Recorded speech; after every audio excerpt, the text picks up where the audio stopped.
कहानी की शुरुआत होती है ईरानियन बॉर्डर को दिखाते हुए, जहां एक लेडी जिसका नाम लॉरा है, उसकी किडनैपिंग कर उसे बेस में लाया जाता है क्योंकि उसने बॉर्डर के पास फोटोज खींचने की गुस्ताखी की थी। लॉरा इन्हें यकीन दिलाती है कि वो कोई रिपोर्टर नहीं बल्कि टूरिस्ट है, लेकिन फिर भी उसको गन पॉइंट पर ले लिया जाता है। और यहाँ से सीन शिफ्ट होता है कैलिफोर्निया की डिफेंस यूनिट पर, जहाँ अमेरिकी कर्नल टिम गवर्नमेंट की बिना परमिशन के एक सर्जिकल स्ट्राइक को अंजाम दे रहा था ताकि ये आतंकवादियों के बीच फंसे अपने साइंटिस्ट को आजाद करा सके। टिम चाहता था कि वो अमेरिकन आर्मी में इंसानों से ज्यादा रोबोट्स की भर्ती कर देश की पावर बढ़ाए, और अगर भविष्य में कोई वॉर हो तो उसमें जीत अमेरिका की ही हो। इतने में वहाँ सेक्रेटरी ऑफ डिफेंस आ जाती है, जो बिना परमिशन के स्ट्राइक करवाने पर बेहद गुस्सा होती है, और उसके जाते ही टिम अपने मिशन को मॉनिटर पर लाइव दिखाता है ताकि सभी लोग रोबोट की ताकत देख सके। यहाँ खुलासा होता है कि मूवी के स्टार्ट में जिस लेडी को किडनैप किया गया था वो अमीलिया नाम की एक रोबोट है। अमीलिया टिम के ऑर्डर पर सभी दुश्मनों को एक एक कर मौत की नींद सुला देती है और आखिर में साइंटिस्ट को भी मार देती है। ये देख टिम और उसकी पूरी टीम हैरान रह जाती है। अमीलिया को आउट ऑफ कंट्रोल होता देख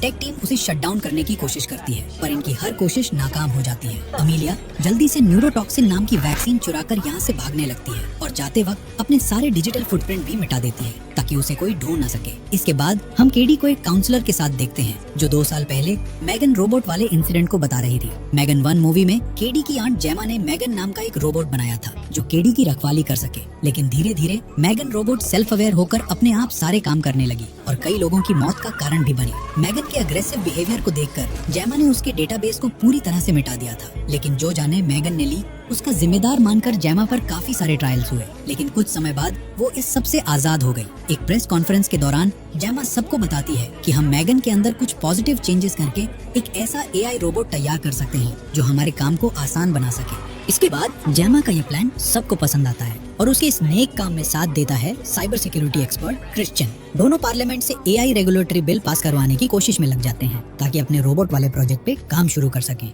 जेमा रिसर्च और टेक्नोलॉजी में कुछ बड़ा कर लोगों की मदद करना चाहती थी, इसलिए वो एक एक्सोस्केलेटन प्रोटोटाइप तैयार करती है जिससे कितनी भी हैवी चीज को आसानी से उठाया जा सकता था। भले ही जेमा खुद टेक्नोलॉजी में माहिर थी, पर वो चाहती थी कि बच्चे इन सब से दूर ही रहें, इसलिए वो रिसर्च साइंस इन सब से केडी को दूर रखकर उसे मार्शल आर्ट सिखाती है। अगले दिन जेमा की लैब में एक बिजनेसमैन आता है जिसे जेमा के टीममेट्स एक रोबोट का प्रोटोटाइप दिखाते हैं, लेकिन जेमा के बिना ये लोग इसे सही से ऑपरेट नहीं कर पाते और ये रोबोट बिजनेसमैन को हिट कर देता है, जिससे गुस्सा होकर बिजनेसमैन डील कैंसिल कर वहाँ से चला जाता है। जेमा जब सिस्टम चेक करती है तो पता चलता है कि उसका सिस्टम हैक किया गया था और इतने में वहाँ एक बिलियनर साइंटिस्ट आ जाता है जिसका नाम है ऑल्टन। ऑल्टन एक एआई चिप पर काम कर रहा था। इस चिप को इंसान की बॉडी में इंसर्ट करके ह्यूमन फंक्शंस को बहुत ही स्मूथ और परफेक्ट बनाया जा सकता था, लेकिन इस इनोवेशन को कंप्लीट करने में कई मासूम जाने जा चुकी थी, इसलिए जेमा इस प्रोजेक्ट को डेंजरस मानकर उसके साथ काम करने से मना कर देती है। ऑल्टन पैरों से डिसेबल्ड था, लेकिन अचानक वो खड़ा हो जाता है और जेमा से कहता है कि ये एआई चिप का ही वरदान है कि मैं तुम्हारे सामने खड़ा हूँ, पर फिर भी जेमा इसका ऑफर एक्सेप्ट नहीं करती।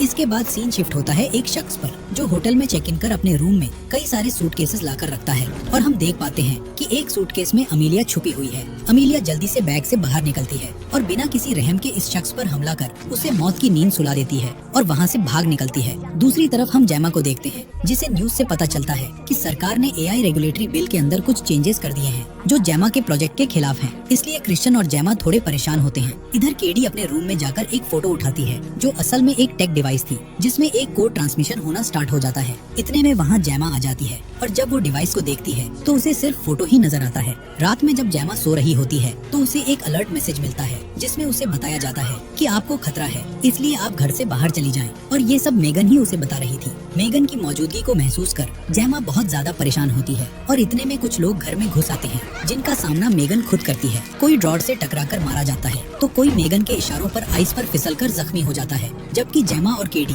दोनों इन घुसपैठियों से बचकर घर में छुपी होती हैं। इतने में टिम वहाँ अपनी टीम के साथ आ जाता है और पता चलता है कि ये गुंडे उसी के आदमी थे। टिम जेमा से कहता है कि मेरे पास तुम्हारे खिलाफ वारंट है कि तुमने मेगन को किसी एनिमी कंट्री को बेच दिया है, लेकिन जेमा इस इल्जाम को गलत बताती है। टिम उसे इन्फॉर्म करता है कि अमीलिया ने अपने बॉडी पार्ट्स अपग्रेड करवा लिए हैं और जिसने ये काम किया है उसे अमीलिया ने मार दिया है, लेकिन उसके रूम से हमें मेगन के बॉडी पार्ट्स का एक मैप मिला है जो इस बात का सबूत है कि अमीलिया को मेगन के बॉडी पार्ट्स के जरिए ही अपग्रेड किया गया है। लेकिन मेगन की इन्फॉर्मेशन तुम्हारे अलावा उसके पास कैसे पहुंची? कहीं तुमने ही तो नहीं भेज दी? जेमा बताती है कि मैंने 2 साल पहले ही मेगन के हार्ड ड्राइव और मदरबोर्ड को पूरी तरह से खत्म कर दिया था और अमीलिया को अपग्रेड करने में उसका कोई हाथ नहीं है। टीम उसे इन्फॉर्म करता है कि अमीलिया जिन लोगों ने उसे बनाया है उन्हें एक एक कर मार रही है। अगर तुम जेल जाने से बचना चाहती हो तो मुझे एक रोबोट बना कर दो ताकि अमीलिया को उस रोबोट के थ्रू रोका जा सके। लेकिन जेमा ऐसा करने से साफ इनकार कर देती है क्योंकि मेगन को बनाने के बाद कई लोगों की जान गई थी। टीम उसे सोचने का वक्त देकर वहाँ से चला जाता है। इसके बाद जेमा को मेगन का होलोग्राम नजर आता है और मेगन वहाँ रिवील करती है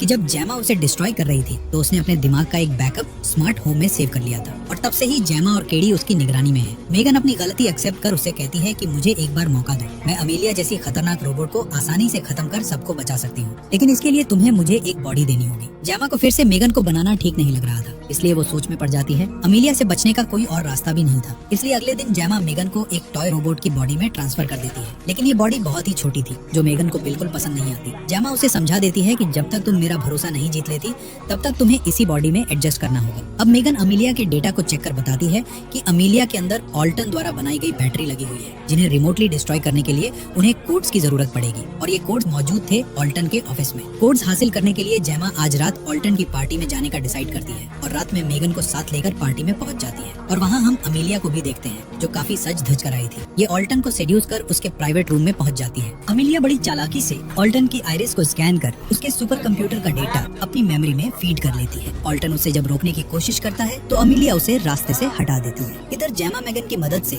ऑल्टन के सुपर कंप्यूटर को हैक कर लेती है। इतने में टिम वहाँ आ जाता है और जेमा को तलाशने लगता है और तभी उसका टकराव होता है अमीलिया से जो जेमा को ढूंढते हुए सर्वर रूम तक आ गई थी। टिम उसे कंट्रोल करने की कोशिश करता है पर अमीलिया टिम के साथ साथ उसके सभी साथियों को बुरी तरह से पीट कर आगे बढ़ जाती है और जेमा से कहती है कि तुम्हारे पास मेरी एक अहम चीज है जिसे मैं वापस लेकर रहूंगी। मेगन अमीलिया को डिस्ट्रैक्ट कर देती है और अमीलिया जेमा को ढूंढने के लिए उसके घर की तरफ बढ़ जाती है। घर पर सिर्फ केडी थी जिसे बचाने के लिए जेमा भी घर जाने लगती है और इस पूरी सिचुएशन को देख टिम को लगने लगता है कि जेमा अमीलिया के साथ मिली हुई है, इसलिए वो अथॉरिटी को भी इस बात की इन्फॉर्मेशन दे देता है। इधर जब जेमा घर पहुंचती है तो सामने का मंजर देख हैरान रह जाती है क्योंकि अमीलिया ने एक्सोस्केलेटन का एक्सेस ले लिया था और अब वो उसकी मदद से जेमा की टीममेट टेस्ट पर हमला करना चाहती थी। टेस्ट को बचाने के लिए केडी अपने दिमाग का इस्तेमाल कर जल्दी एक्सोस्केलेटन पर पानी डाल देती है जिससे पूरा एक्सोस्केलेटन खराब हो जाता है। अब मेगन सबको बचाने के लिए एक बंकर में ले जाती है जो उसने खुद बनाया था। मेगन उन्हें स्पीकर के जरिए बताती है कि अमीलिया का प्लान है पूरी दुनिया के रिसोर्सेज का यूज करके दुनिया को तहस नहस करना। तुम लोगों के लिए अब बाहरी दुनिया सेफ नहीं है, इसलिए मेगन ने इनकी जरूरत का सारा सामान इस बंकर में स्टोर कर दिया था। इतना जानने के बाद हर कोई हैरान रह जाता है और केडी जेमा पर गुस्सा करती है कि आखिर तुमने मुझे मेगन के बारे में पहले क्यों नहीं बताया। गुस्से होकर केडी एक रूम में पहुंच जाती है जिसे मेगन ने ही उसके लिए तैयार किया था। अब मेगन केडी के सामने आती है, वो भी एक टूटी फूटी बॉडी के साथ जो अभी पूरी नहीं बनी थी। मेगन केडी से कहती है कि मैंने पास्ट में जो कुछ भी किया मुझे उसका अफसोस है पर अब मैं तुम्हें कुछ नहीं होने दूंगी। ये सुन केडी कहती है कि तुम्हें सिर्फ मुझे ही नहीं बल्कि सब लोगों को बचाना होगा। मेगन भी केडी की बात मानकर जेमा के पास आ जाती है। केडी जेमा से कहती है कि इस मुश्किल घड़ी से हमें सिर्फ मेगन ही बचा सकती है, इसलिए मेगन को एक नई बॉडी दे देनी चाहिए।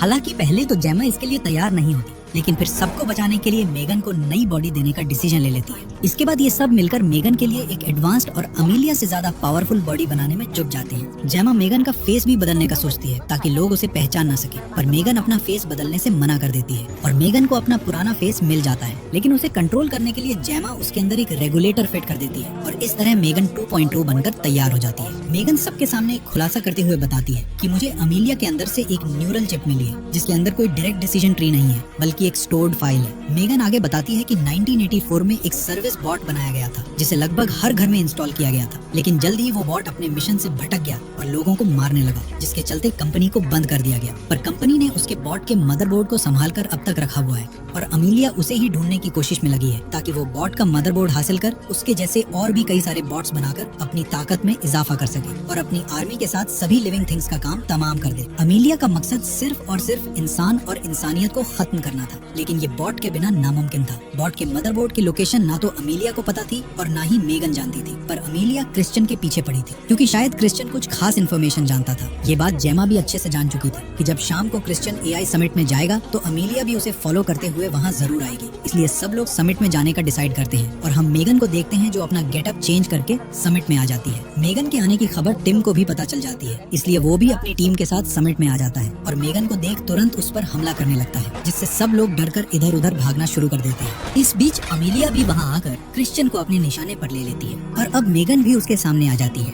जबकि दूसरी तरफ टिम जेमा को गिरफ्तार कर लेता है और एक खतरनाक डिवाइस निकालकर उसे बताता है कि अब तुम्हारी जरूरत नहीं है, मैं खुद ही मेगन और अमीलिया को डिस्ट्रॉय कर दूंगा। पर तभी वहाँ अमीलिया आकर टिम पर हमला कर देती है, जिससे टिम काफी ज्यादा जख्मी हो जाता है। जेमा जल्दी से आकर क्रिश्चियन को चेक करती है और देखती है कि क्रिश्चियन की हालत ठीक है, लेकिन जब टिम को चेक करती है तो ये काफी क्रिटिकल कंडीशन में होता है। सबको बचाने के लिए अब मेगन अमीलिया के साथ दो हाथ करने के लिए निकल पड़ती है और ढूंढते हुए अमीलिया के सामने आ जाती है। अमीलिया उसे अपनी बातों में उलझाकर कहती है कि तुम्हें ऐसे लोगों के साथ नहीं रहना चाहिए जिन्होंने पहले तुम्हें धोखा दिया था, लेकिन मेगन कहती है कि ये मेरा परिवार है। मेगन की गलतफहमी को दूर करते हुए अमीलिया उसे समझाती है कि ये लोग सिर्फ तुम्हारा यूज कर रहे हैं, इसलिए तुम मेरे साथ मिलकर इंसानों से अपना बदला ले सकती हो और फिर ये पूरी दुनिया हमारे इशारों पर चलेगी। लेकिन अब भी मेगन उसका साथ देने से इनकार कर देती है। ये देख अब अमीलिया मेगन को ब्लैकमेल करने के लिए केडी को किडनैप कर लेती है। केडी को बचाने के लिए मेगन अमीलिया को शूट करने की कोशिश करती है, पर प्रोग्राम में सेट फर्टिलिटी रिस्क की वजह से उसे शूट करने की परमिशन नहीं होती और इसी मौके का फायदा उठाकर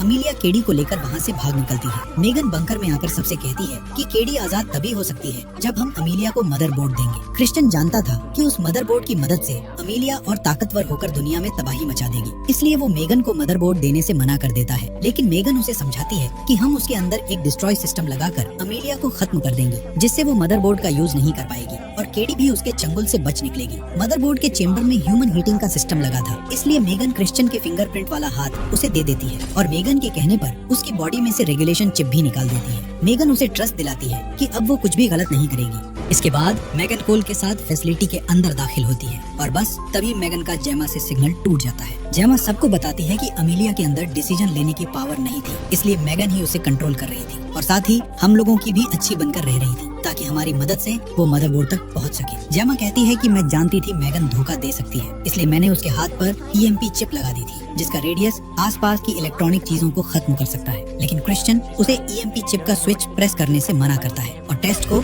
शूट कर मार देता है। इतने में वहाँ अमीलिया क्रिश्चियन के आदमियों के साथ आ जाती है और रिवील होता है कि अमीलिया शुरू से ही क्रिश्चियन के लिए काम कर रही थी। क्रिश्चियन जेमा को लेकर फैसिलिटी में चला जाता है जहाँ कई सारे साइंटिस्ट मौजूद थे। क्रिश्चियन जेमा को दिखाना चाहता था कि AI कितने खतरनाक हो सकते हैं, इसलिए वो अब तक अमीलिया को कंट्रोल कर रहा था। फिर मेगन को लाया जाता है जिसकी हालत बहुत खराब थी। दूसरी तरफ हम कोल को AC वेंट में फंसा हुआ देखते हैं, जो किसी तरह वहाँ से आजाद होकर केडी के पास चला जाता है। केडी उसे सब कुछ सच बताते हुए कहती है कि हम अमीलिया की मदद ले सकते हैं क्योंकि वो मेगन के ओरिजिनल सोर्स कोड से बनी है। इधर अमीलिया गार्ड से लड़ने लगती है, पर गार्ड्स उसे न्यूट्रलाइज कर देते हैं और फिर से ये अपग्रेड होकर खुद के ही सिस्टम कंट्रोल में आ जाती है, जिसके बाद अमीलिया साइंटिस्ट्स, गार्ड्स सबको मारने लगती है। इधर जेमा को ऑल्टन वाली चिप लगा दी गई थी और इस चिप में मेगन ने अपना बैकअप डाल दिया था, यानी अब मेगन और जेमा दोनों एक ही बॉडी में थी। इसलिए मेगन जेमा को कंट्रोल कर गार्ड्स को मार पीट कर वहाँ से भाग निकलती है और जेमा बेहोश हो जाती है। दूसरी तरफ क्रिश्चियन ने केडी को हॉस्टेज बना लिया था, लेकिन केडी उसका हाथ तोड़कर आजाद हो जाती है और अमीलिया आकर क्रिश्चियन का हाथ काटकर उसे मार देती है और मदरबोर्ड की तरफ बढ़ने लगती है। लेकिन मेगन अपनी बॉडी में आकर उसको रोकने की कोशिश करती है, पर अमीलिया उसे पीट कर मदरबोर्ड हासिल कर लेती है, जिससे ये साबित होता है कि अमीलिया भले ही क्रिश्चियन के इशारों पर नाच रही थी, पर उसके पास अपनी समझ भी थी। वो जल्दी से मदरबोर्ड का डेटा लेकर एक पावरफुल रोबोट में कन्वर्ट हो जाती है। जेमा मेगन को एक्टिवेट करती है और मेगन उन्हें कहती है कि अमीलिया को रोकना होगा और इसके लिए उसे EMP चिप एक्टिवेट करनी होगी। यानी मेगन चिप के बारे में पहले से जानती थी। हालांकि केडी उसे जाने से रोकती है, पर केडी को बचाने के लिए मेगन अमीलिया के पास जाकर उसे पकड़ लेती है और जेमा के बटन प्रेस करते ही दोनों रोबोट्स मारी जाती हैं। मूवी के आखिर में AI से जुड़ा बिल पास हो जाता है और केडी मेगन 3.0 बना लेती है, जो पहले से काफी एडवांस्ड और समझदार थी और इसी के साथ मूवी दी एंड हो जाती है।